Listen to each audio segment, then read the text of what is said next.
అసలు ఇరాన్ పైన డొనాల్డ్ ట్రంప్కి ఎందుకింత కోపం? ఎందుకంత విరుచుకుపడుతున్నారు? ఈ చర్చకి ఒకటే సమాధానం. ఇరాన్ న్యూక్లియర్ ఎన్రిచ్మెంటే కారణమా? లేదా ఇరాన్ ఇంతకుముందు ఏమైనా తప్పిదాలు చేసిందంటే ఖచ్చితంగా దీని వెనకాల అనేక కథనాలు వినపడుతున్నాయి. అయితే ప్రత్యేకంగా మనం గుర్తు తెచ్చుకోవాల్సింది అమెరికా ఏది ఉపయోగం లేకుండా స్ట్రాటజిక్గా అమెరికాకి ఉపయోగం జరగకుండా చేయదన్నమాట. మరోపక్క మనం చూస్తే ఇరాన్ ఆయిల్ చాలా వరకు కూడా ఎవరికి ఎక్స్పోర్ట్ చేస్తుంది? ఇరాన్ పైన ఆంక్షలు స్టార్ట్ అయ్యాక ఇరాన్ దాదాపు 90% ఇరాన్ చమురంతా కూడా చైనాకి ఎక్స్పోర్ట్ చేస్తుంది. ఈ టైంలో ఇరాన్ని కట్టడి చేయాలంటే ఎలా? ముఖ్యంగా మిడిల్ ఈస్ట్లో ఆయిల్ రిసోర్సెస్ మీద కంట్రోల్ తెచ్చుకోవాలంటే ఎలా? దీనికి సంబంధించి అమెరికా చాలా వ్యూహాలు చేసింది.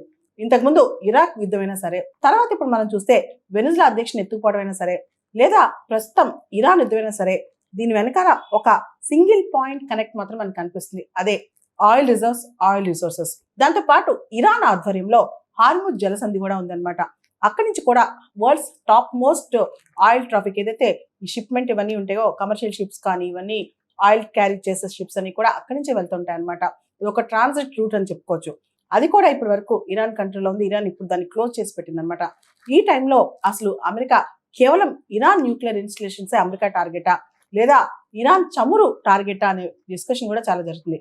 ఇక్కడ మనం ప్రత్యేకంగా చూస్తే ఇరాన్కి సంబంధించిన అత్యంత కీలకమైన అణు కేంద్రం ఏదైతే ఉందో ఇస్ఫహాన్ నగరం పైన అమెరికా, ఇజ్రాయెల్ వైమానిక దాడులు జరుపుతున్నాయన్నమాట. ఈ రోజు అంటే ఆదివారం రోజు ఉదయం నుంచి కూడా ఇస్ఫహాన్ నగరం మీద విపరీతమైన దాడులు జరుగుతున్నాయి. చాలా చోట్ల భారీ ఎత్తున నల్లటి పొగ కూడా కనిపిస్తోంది. అమెరికా, ఇజ్రాయెల్ యుద్ధ విమానాలు చాలా తక్కువ ఎత్తులో ఎగురుతూ ఇస్ఫహాన్ నగరం పైన దాడి జరుపుతున్నాయి అనమాట. దాంతో పాటు ఇరాన్ క్యాపిటల్ తెహరాన్ ఏదైతే ఉందో అక్కడ పశ్చిమ తెహరాన్ దగ్గర ఇరాన్ స్పేస్ రీసెర్చ్ సెంటర్ దగ్గర కూడా దాడులు జరుగుతున్నట్టు కనిపిస్తోంది అనమాట. దాంతో పాటు అమెరికా B-2 బాంబర్స్ కూడా తీసుకొస్తుందని వినికిడి ఉందన్నమాట. దాంతో పాటు ఇరాన్ కూడా ఏం తక్కువ తెలియదు. నేను అసలు యుద్ధంలో తగ్గను, యుద్ధం విరమించుకునేది లేదని చెప్పి ఇరాన్ గట్టిగానే చెప్తుంది. అసలు ఇరాన్ ప్రస్తుతం ఉన్న ఈ సుప్రీం లీడర్ ఎవరైతే ఉన్నారో ఆయన బతుకున్నాడా, కాళ్ళు చేతులు సరిగ్గా ఉన్నాయా లేదా అనేది కూడా పూర్తి సమాచారం లేదు. కానీ ఇరాన్ మాత్రం నేను తగ్గనంటే తగ్గను, నా న్యూక్లియర్ ఇన్స్టలేషన్ అటాక్ చేసినా, నా నగరాలు అటాక్ చేసినా నేను తగ్గేదే లేదంటూ యుద్ధం ఆపనంటూ ఇరాన్ ప్రకటిస్తోంది.